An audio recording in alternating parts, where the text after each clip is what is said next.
producteur du module, nous on est le développeur, on a développé la technologie. Par contre, on a développé la technologie en ayant bien en tête que ça aura un succès uniquement si on a un coût qui est au plus bas. Et on sait, en ayant fait quelques calculs, qu'on va pouvoir atteindre un coût par mètre carré du module photovoltaïque blanc entre 150 et 200 francs le mètre carré. Ce qui reste dans une fourchette de coûts de certains matériaux de construction. Donc voilà, intéressant. C'est pour ça que dans le film, on parle de low cost. Oui. Effectivement, c'était une des contraintes au départ du développement. C'était l'idée d'arriver à démocratiser aussi un peu cette énergie solaire, que finalement on puisse dans quelques années avoir un catalogue où on choisit son type de module, sa couleur, on a le prix en commun, tac. D'accord. Il me semble du reste que ça m'a étonné un peu, c'est que le low cost c'était la dernière ligne, tout en bas. C'est la dernière ligne, mais c'est pas la moins importante. Voilà, justement. D'accord. Vous voulez ajouter quelque chose, Christophe Taxer? J'aimerais bien. Non, j'aimerais bien, pardon. Moi, dès que ça parle front et énergie, ça me pose un très grand problème, dans le sens où on entend toujours dire qu'il faut rentabiliser un investissement type photovoltaïque. Moi, j'aimerais être assez clair là-dessus. Si on peut faire croire qu'une installation de ce type-là peut être rentable un jour, j'y comprends plus rien. Je m'explique en 2 mots et demi. Aujourd'hui, on se fournit en électricité avec de la grosse hydraulique qui date de bientôt un siècle, ou plus d'un siècle, de nucléaire qui ne paye pas tous ses frais. Je ne sais pas si vous savez, mais vous payez une facture d'électricité à 25 centimes le kilowattheure. En réalité, l'énergie elle-même, elle coûte même pas la moitié, 10 centimes, voire 8 centimes. Tout le reste, c'est des taxes, c'est du transport, c'est des choses comme ça. Si aujourd'hui, vous avez une exigence de laisser tomber le nucléaire, de quand même garder la hydraulique, j'imagine, quand même, ça reste une énergie renouvelable, de remplacer le nucléaire, soit par des économies, soit par du solaire photovoltaïque, et de vouloir en plus que le photovoltaïque que vous installez soit meilleur marché que le nucléaire qu'on laisse tomber, je crois que vous allez avoir de très mauvaises surprises.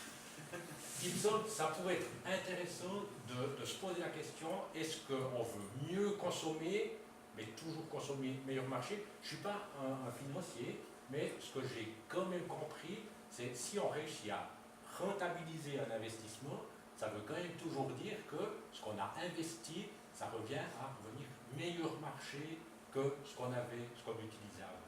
Donc, de vouloir du photovoltaïque meilleur marché que du nucléaire, ça me paraît vraiment difficile et je pense que là on aura un sérieux problème si on doit tout justifier financièrement pour rentabiliser. En tout cas dans l'instant, peut-être sur la durée, mais dans l'instant, difficile, en effet. On vous comprend. Oui. S'il y avait de tels panneaux, on cumule, enfin j'ai bien compris la leçon, si on cumule les avantages d'un élément de façade, donc de protection du bâtiment et de production d'électricité, est-ce que ça ne donne pas une chance justement du point de vue économique? J'ai l'impression que c'est ça le discours. Oui, lié au stockage, à la gestion de l'énergie par rapport au bâtiment. Est-ce qu'on va autoconsommer son énergie? C'est lié à la question du dimensionnement de l'installation photovoltaïque par rapport à la consommation énergétique du bâtiment.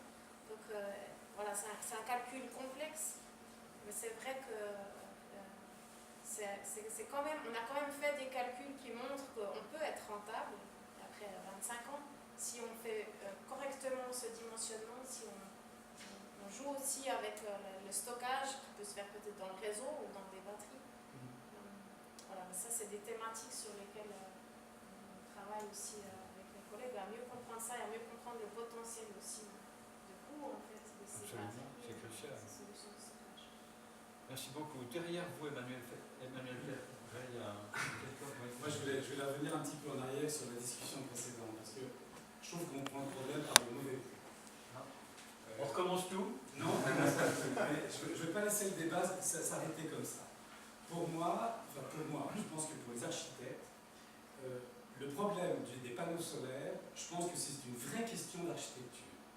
Ce n'est pas une question de technique, ce n'est pas une question de panneaux, ce n'est pas une question de technologie, c'est avant tout une question d'architecture. Et si on ne prend pas le problème de cette manière-là, on n'arrivera jamais à le résoudre.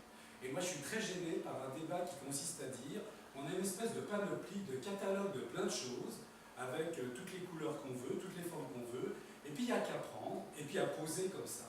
Non, c'est pas comme ça qu'on fait. Quand vous avez un problème de prothèse au genou, vous n'allez pas demander au jardinier de vous la poser. Vous allez chercher un chirurgien qui est capable de la faire. Ici, on est dans le même problème, je veux dire. Sur chaque bâtiment, chaque spécificité de bâtiment est propre à lui-même et il possède sa propre réponse. Et le travail de l'architecte, c'est de trouver la meilleure solution aux problèmes posés en fonction des spécificités du bâtiment. Et il y aura des cas où on pourra poser des surfaces énormes de panneaux solaires, parce que l'architecture le permettra, et il y aura des cas où on dira c'est pas possible, on ne pourra pas poser un seul mètre carré de panneaux solaires. Imaginez le toit de la collégiale de Neuchâtel, je ne pense pas qu'il y ait quelqu'un dans la salle qui soit d'accord de voir un peu de panneaux solaires sur cette toiture. Donc, je veux dire par là que je prends des cas extrêmes. Je veux dire simplement que c'est une véritable question et à mon avis, c'est à résoudre par les architectes. Voilà. D'accord. Est-ce que je peux vous dire que je n'ai pas senti d'anathème depuis le début de ce soir, mais n'empêche. Merci beaucoup pour cette contribution. Emmanuel Ray et ensuite vous. Moi, je vais rejoindre certains éléments qui viennent d'être dits, et puis ça rejoint aussi peut-être la question économique. Quand on a regardé de bons exemples d'intégration du panneau photovoltaïque, on voit qu'il y a un certain nombre d'éléments qui ressortent assez souvent. Le premier, c'est que la question a été prise dès le début du projet. Donc, on n'a pas fait un projet architectural avec un mauvais architecte, et puis après, on a introduit la question du panneau solaire, on l'a intégré dès le début du projet. Généralement, c'est aussi une question d'architecture, et peut-être d'avoir plus de produits à disposition, ça nous aide à pouvoir diversifier aussi les réponses qu'on peut apporter comme architecte. Le dernier point, la plupart des bons exemples, c'est qu'ils arrivent à substituer non pas seulement une technologie par une autre, mais même un élément du bâtiment, le toit, la façade ou autre, et de le substituer directement par l'élément de panneaux solaires, qui permet en fait d'économiser aussi le coût d'un élément et pas de construire sa maison ou son toit, comme s'il n'y avait pas de question d'énergétique solaire et puis de la rajouter après. Donc ce coût, il peut aussi être comprimé et puis est peut-être mieux intégré au niveau esthétique. Pour donner une petite anecdote par contre, il faut être prêt à ça, c'est que sur le toit de l'OFS que notre bureau et la chance de réaliser, il y a 1200 mètres carrés de panneaux solaires totalement intégrés, donc ils ont été substitués au toit d'un autre matériau, c'est le capteur solaire fait le toit, c'est du solaire thermique, hein, et pendant un moment ça a été le plus grand toit solaire de Suisse, c'est largement dépassé depuis. Et la principale critique qu'on avait lorsqu'on présentait le bâtiment comme un bâtiment écologique, ce qui est profondément, c'est qu'on ne le voyait pas. Et pour nous, architectes, c'était le plus beau des compliments qu'on pouvait nous faire, c'était que l'énergie solaire faisait partie de l'architecture, comme le béton, comme la structure, comme les vitrages, et qu'elle avait été prise comme un ingrédient de l'architecture de cette époque. Et pour nous, c'est un peu ça qui nous anime, en tout cas, et ça rejoint ce que dit Denis. Ça rejoint aussi le fait que s'il y a plus de produits, sans doute, comme s'il y a plus de matériaux, on a plus de palettes mais ça ne nous affranchit jamais du travail d'architecte qui est à la base de faire un bon projet. Merci beaucoup. Oui, monsieur Volontiers. Oui, excusez-moi les architectes, mais malheureusement, c'est peu l'architecte qui connaissent tous les bons systèmes d'intégration qui existent dans le photovoltaïque. C'est pas contradictoire. Ah ouais, non, très peu. Donc on revient à cette question de la formation, hein, c'est ça? Oui. D'accord. Monsieur? Monsieur Couvet, c'est économiste de la construction. Vous parliez de cours, je ne vais pas en parler tout de suite. Je vais parler d'abord des cellules photovoltaïques. Elles ont une durée de vie de combien de temps? Que va-t-on faire pour les recycler? Ça, c'est une grosse question.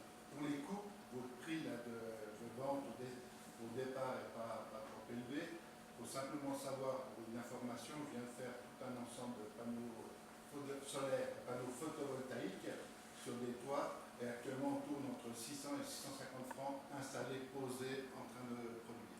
Ça, c'est le prix au mètre carré.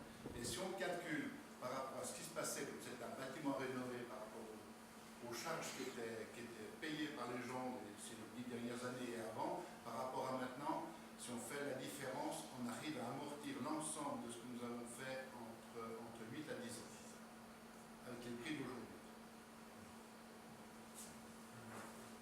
Merci, ça suscite une réaction de votre part. Sur la durée de vie des cellules, la cellule photovoltaïque, si on parle juste du wafer, Silicium, ouais. le silicium, il a une durée de vie infinie, on va dire. Sauf qu'il faut la protéger, c'est pour ça qu'on la met dans un module qui est le panneau solaire. Et ce module a des polymères, a des matériaux qui eux vieillissent. Donc finalement, c'est plus ces matériaux-là qui vont vieillir plus que la cellule active elle-même. La question du recyclage est très importante. Donc, le panneau solaire est fait de silicium, de verre et d'un peu de polymère. Le verre, c'est totalement recyclable, c'est aussi à base de sable, hein, c'est la même provenance. Et c'est vrai qu'il y a une partie de polymère dedans qui n'est pas recyclable. Il y a aussi beaucoup maintenant de producteurs de polymères qui travaillent pour faire des polymères biodégradables. On n'est pas encore tout à fait dans les bonnes solutions, mais ça viendra. Merci. Encore une question? Une dernière question? Bon, vous savez que nous avons une dernière remarque? Peut-être une remarque sur le prix. Un des messages que l'Energy Center a toujours essayé de porter en avant, c'est que les défis énergétiques ne sont pas les mêmes dans les pays dits développés et ceux dits en développement. Je déteste, mais c'est comme cet art, j'ai pas de meilleure définition, vous comprendrez très bien pourquoi je dis ça. Et clairement, si peut-être, et là Madame Pergaud a beaucoup plus d'expérience que moi, il faut aussi qu'on imagine ces technologies pour d'autres pays que les nôtres, et il y a des autres potentiels que les nôtres.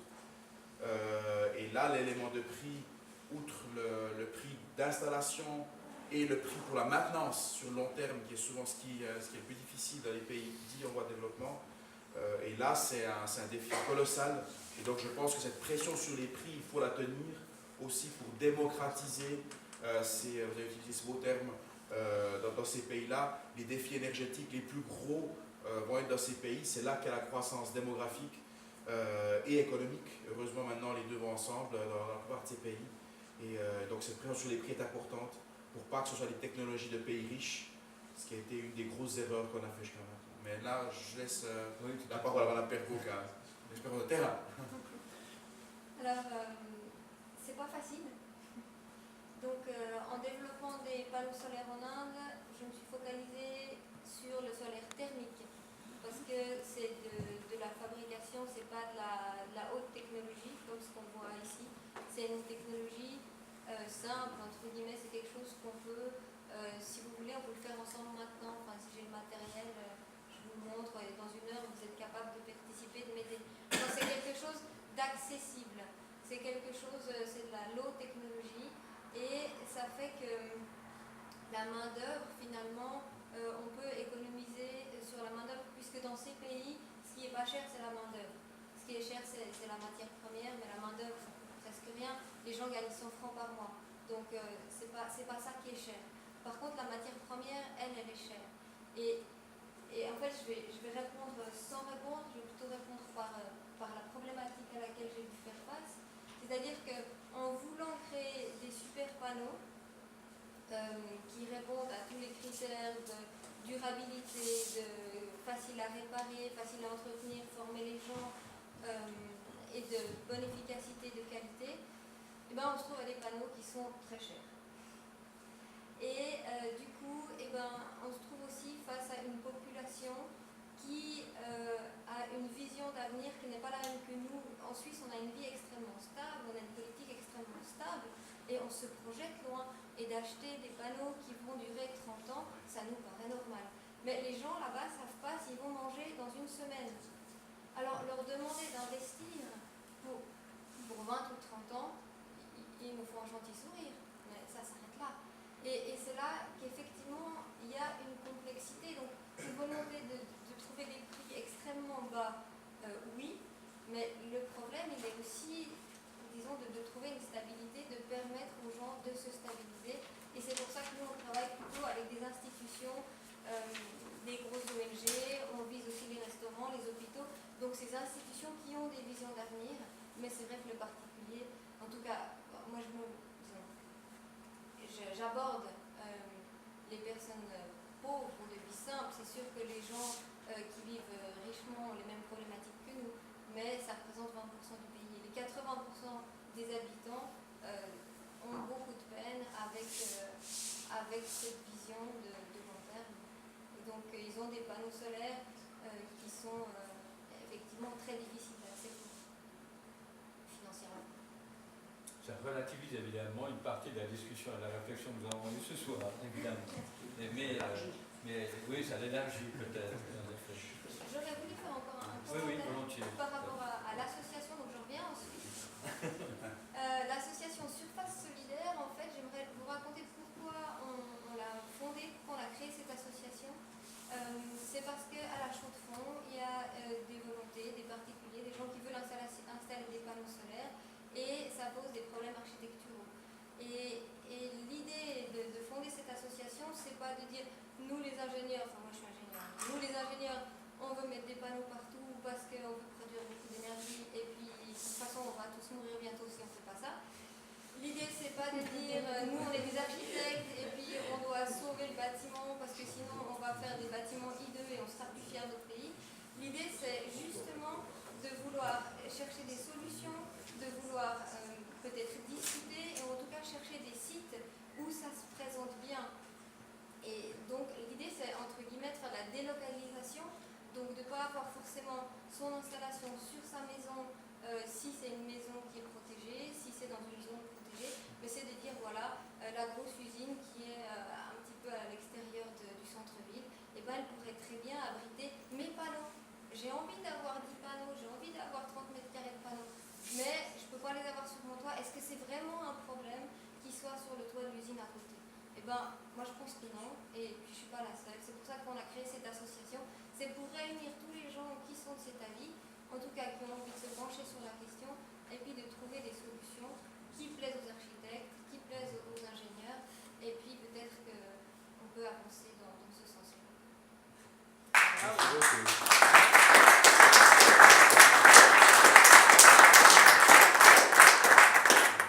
Je dirais cette perspective que vous dressez là avait été plus ou moins évoquée par Fabien Coquillard, en fait. Tout à fait. Est-ce qu'il y aura encore une remarque, une dernière remarque, ou bien est-ce qu'on en reste là, qui était quand même, me semble-t-il, une perspective tout à fait agréable et surtout efficace pour notre discussion de ce soir? Si ce n'est pas le cas, oui, absolument, je vais passer la parole à Aude Bonny, c'est sûr. Mais avant, est-ce que tu me permets, j'aimerais pouvoir remercier. C'est possible? D'accord.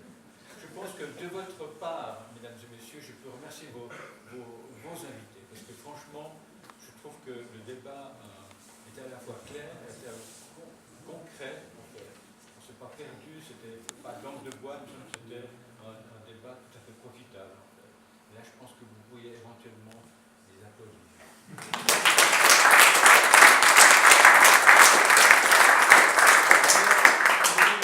Une autre chose, c'est que de la part de vos invités, je pense que je peux vous remercier, vous, mesdames et messieurs, parce que je peux vous dire que vu de ce côté-ci de la table, vous êtes d'accord, ce côté-ci de la table, votre attention, votre participation aussi, mais votre attention était tout à fait impressionnante. Et là, je pense que nous pouvons vous applaudir.